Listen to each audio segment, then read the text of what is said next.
देश में पुणी बढ़ला पेट्रोल और डीजेल दर पेट्रोल 2 टंका 61 पैसा और डीजेल 2 टंका 71 पैसा वृद्धि पाई 10 दिन में चतुर्थ थर पर बढ़ी पेट्रोल और डीजेल दर तेज भुवनेश्वर में पेट्रोल लिटर पिछा 109 टंका टपी भुवनेश्वर डीजेल लिटर पिछा 100 टंका पार कर जाइए।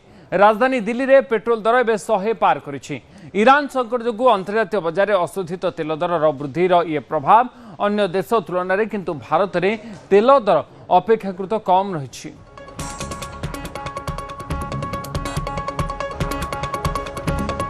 तेल दर बढ़िया पर विभिन्न स्थान प्रतिक्रिया आसूची ग्राहकों मध्य असंतोष रही किंतु जो क्षति होची कंपनी गुड़िक तैल कंपनी गुड़िक से क्षति भरणा करने तेल दर बढ़ा जाउथबा कुआ जाउछि कारण युद्ध परठारु पाखापाखि फेब्रुआरी 28 परठारु युद्ध जेबेठ आरंभ होला तापरे धीरे धीरे धीरे धीरे ही जो परिवहन मध्यप्राच्य रु होउथिला भारत को तैल गैस परिवहन ताहा संपूर्ण भाव में बाधाप्राप्त होइछि।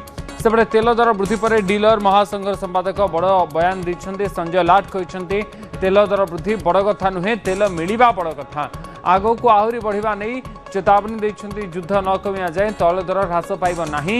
एबे हरमुज प्रणाली में क्रूड ऑयल आसीपारुनी हरमुज बंद जो दक्षिण आफ्रिका दे तेल आने जो ए दर आहरी बढ़ुवा कथा कहते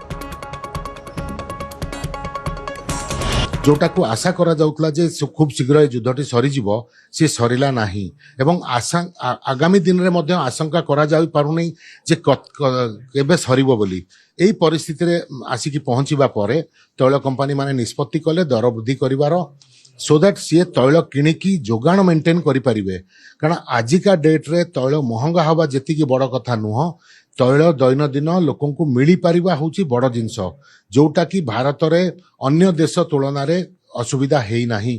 आम पड़ोसी देश राज्य मान पड़ोसी देश मानक आप देखिथिबे तैल पाई कि को बली हाहाकार हेची सप्ताह को दिने दी दिन तेल मिलुची भारत रे किंतु स्टेबल वे रे तेल सप्लाई रही एई सप्लाई टाकू स्टेबल रखिबा पाई तैल कंपनी माने बाध्य हेले दर वृद्धि करने को एवं चतुर्थ थर दर वृद्धि पर पेट्रोल रे 7 टंका 86 पैसा एवं डीजेल रे 8 टंका एपर्यंत वृद्धि हो सारी।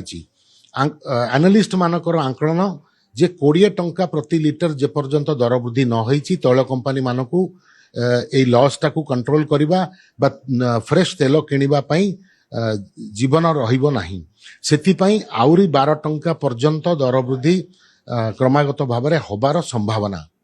सर 2022 मसीह 9 थर पेट्रोल एवं डीजेल रेट बढ़ी तापर 2022 रु 2026 पर्यंत लगातार 4 वर्ष धरी दर स्थिर थिला तो जो क्रूड ऑयल रेट कमिला से ऑयल कंपनी माने बहुत मुनाफा कमई थिले एवं सेही वर्तमान पर्यंत जति लॉस करछन ता तुलन रे से माने अधिक लाभ पाइथिले किंतु एबे सेटा बीट करिया पई हुए तो आउ किछि दिन चाहिथिले रखि पारि थांते किंतु कोन एमती असुविधा हला जो दर बढ़िया पई पडुची मात्र 2 मास व्यवधान भीतर एटा सत्य जे तैल कंपनी लाभ होईची किंतु एबे मध्य सेम स्ट्राटेजी आपणे करी 2.5 मास काल से अपेक्षा कले किंतु एबे जेतले अनिश्चितता दुसिला युद्धर सरीबा विषय से बाध्यतार से कले एवं अंतरराष्ट्रीय नियम को भी बहुत थर मानिबा को पड़े। इंटरनेशनल मॉनेटरी फंड जी IMF रो प्रेशर थिला जे सबू राष्ट्र माने ए बढ़ती तेलर दर वृद्धि को लोकों को ऊपर को ट्रांसफर करंतु हेले तैल खर्च कमिबो बा तैल व्यवहार कमिबो एवं भारत किंतु IMF कथा को आरंभ रे न मानिकी गुड़ाई समय एथरु बितेले किंतु केतरा जिनस आमको अंतरराष्ट्रीय चुक्ति अनुसार चलवा को पड़े से आगामी दिन रे केभली ये युद्ध सरीबो केबे सरीबो न जानिकी दर वृद्धि करने को बाध्य हेले जदि हो दर वृद्धि करिसंती दर आउ थरे ह्रास करिवार मध्य तैल कंपनी पाखरे पावर रही एई वर्ष भितरे आउरी 10 मास रही ए वर्ष रे जदि आमे देखिबा युद्ध सरी जाए आउ तैल दर कोहल हो जाए ताहले ये जो दर वृद्धि होईची ये मध्य आउ थरे ह्रास पाई परिबो।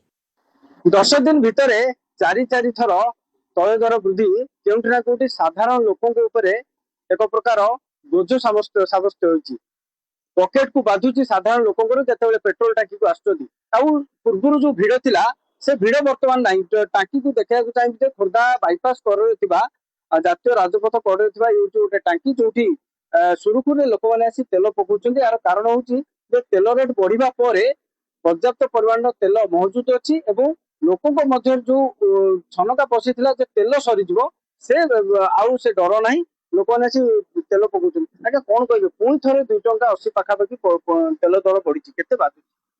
ବାଧ୍ୟତା ସେଇଟା ଆମ ଦେଶର ଜିନିଷଟା ନୁହେଁ, ଏଟା ତ ବିଦେଶରୁ ଆସିବ। ରେଟ୍ ତ ବଢି ଯେକୌଣସି ସରକାର ହଉ, କିନ୍ତୁ ରେଟ୍ ତ ହବା କଥା ହବ, କୌଣସି ସରକାର ରୋକିପାରିବନି। କିନ୍ତୁ ତେଲ ସଫିସିଏଣ୍ଟ ଅଛି, ତେଲ ଆମେ ଏଠି ସଫିସିଏଣ୍ଟ ନଉଛୁ ଏଇ ଇଣ୍ଡିଆନ ଅଏଲରୁ। ଆମର କେତେବେଳେ ବି ଅଭାବ ନାହିଁ ତେଲ, ତେଲ ମିଳୁଛି। କିନ୍ତୁ ରେଟ୍ ଟିକେ 2 ଟଙ୍କା ବଢିଗଲା କି ସେଥିରେ କିଛି ଫରକ ପଡିବ। ପୂର୍ବରୁ ଯେତେ ତେଲ ପକଉଥିଲେ ଏବେ ପୁଣି ସେତିକି ତେଲ ପକଉଛନ୍ତି ନା ଟିକେ କମିଛି? ନା କମେ, ପଇସା ଆଜିକାଲି କମ ନାହିଁ ଆଜ୍ଞା, ପଇସାର ଅଭାବ ନାହିଁ ଲୋକଙ୍କ ପାଖେ। ତେଲ ପଡିବ, ସବୁ ମୋବାଇଲ ବି ରିଚାର୍ଜ ହଉଛି ଲୋକଙ୍କର, କିଛି ଅସୁବିଧା କୌଣସି ନାହିଁ। ନିଶ୍ଚିତ ଭାବେ ଦେଖନ୍ତୁ, ଯେତେ ତେଲ ଦର ବଢିଲେ ମଧ୍ୟ ଯୋଉ ଦୈନନ୍ଦିନ କାମ ଯାହାର ରହିଛି ସେମାନେ ନିଶ୍ଚିତ ଭାବରେ ସେ କାମ କରିବେ ଏବଂ ସେମାନେ ନିହାତି ଭାବରେ ଯୋଉ କାମ କରିବା କଥା କରିବେ, ନିଜ କାମ ବୁଝିବେ।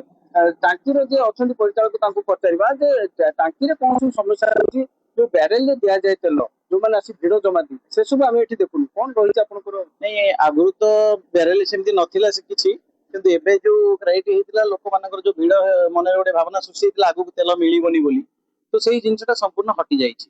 ଯାହା ଦ୍ୱାରା କି ଲୋକଙ୍କୁ ଆମେ ତେଲ ସଫିସିଏଣ୍ଟ ଦଉଛୁ, ଲୋକ ନଉଛନ୍ତି। ଆଉ ଯୋଉ ବ୍ୟାରେଲରେ ଆମେ ଆସିକି ମାଗୁଛନ୍ତି ଆମକୁ ଲିଟର ଦିଅନ୍ତୁ, 200 ଲିଟର ଦିଅନ୍ତୁ, ଗାଡିରେ ନେଇକି ଆସିବା, ସେ ସିଷ୍ଟମଟା ସମ୍ପୂର୍ଣ୍ଣ ଆମେ ବନ୍ଦ କରିଦେଇଛୁ। ଯାହା ଦ୍ୱାରା କି ଆମକୁ ଲୋକାଲ ଲୋକ ହଉ, ବାହାରୁ ଯେକୌଣସି ଗାଡି ହଉ, ଆମ୍ବୁଲାନ୍ସ ହଉ, ତାଙ୍କୁ ଆମେ ସଫିସିଏଣ୍ଟ ତେଲ ଦେଇପାରୁଛୁ। ନିଶ୍ଚିତ ଭାବରେ ଶୁଣୁଥିଲେ ଯେ ଯୋଉମାନେ ବାହାରୁ ଆସୁଛନ୍ତି, ଯେହେତୁ ଜାତୀୟ ରାଜପଥ କଡରେ ଇଣ୍ଡିଆନ ଅଏଲର ଏଇ ଟାଙ୍କିଟି ମହଜୁଦ ରହିଛି, ନିଶ୍ଚିତ ଭାବରେ ଯୋଉମାନେ ବାହାରୁ ଆସୁଛନ୍ତି, ଆନ୍ଧ୍ରପ୍ରଦେଶ କୁହନ୍ତୁ, ୱେଷ୍ଟବେଙ୍ଗଲ କୁହନ୍ତୁ, ସେମାନଙ୍କୁ କିଭଳି ଭାବରେ ସୁରୁଖୁରୁରେ ତେଲ ମିଳିବ, ସେମାନେ କିନ୍ତୁ ହଇରାଣ ନ ହେବେ, ସେଥିପ୍ରତି ଧ୍ୟାନ ଦିଆଯାଇଛି।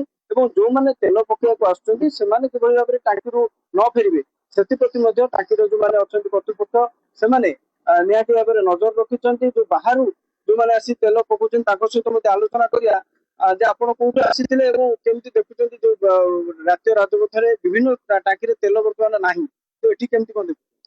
ନାଇଁ, ଏଠି ତ ଆମର ଦିନକୁ ଆମର ଉଗାଳବାଣୀ ଟ୍ରାନ୍ସପୋର୍ଟର ଦିନକୁ 60-70 ଜଣ ତେଲ ପଡୁଛି। ଆଉ ସଫିସିଏଣ୍ଟ ତେଲ ସବୁବେଳେ ବି ଆସିଲେ ସଫିସିଏଣ୍ଟ ଟାଙ୍କି ଫୁଲ କରିବୁ। ଯେତେବେଳେ ଗହଳି ଥିଲା, ତେଲ ମିଳୁନଥିଲା ବିଭିନ୍ନ ଟାଙ୍କିରେ, ସେତେବେଳେ ଏଠି ମିଳୁଥିଲା? ନାଇଁ ଆଜ୍ଞା, ଏଠି ସଫିସିଏଣ୍ଟ ଦିନକୁ ଆମର 60-70 ଜଣ ପଡୁଛି, ସଫିସିଏଣ୍ଟ ତେଲ ସବୁବେଳେ ଯେତେବେଳେ ଆସିଲେ ସଫିସିଏଣ୍ଟ ତେଲ ପଡୁଛି। ଗ୍ରାହକଙ୍କୁ କିଭଳି ଭାବରେ ସେବା ମିଳିପାରିବ ସେଥିପ୍ରତି ଧ୍ୟାନ ଦିଆଯାଇଛି। ଯୋଉମାନେ ବାହାରୁ କଳାବଜାରୀ କରିବା ପାଇଁ ତେଲ ବୋହି ନେଉଥିଲେ ତାକୁ ମଧ୍ୟ ରୋକାଯାଇଛି, ଯାହା ଫଳରେ କି ଲୋକମାନେ ସୁରୁଖୁରୁରେ ତେଲୁଛନ୍ତି।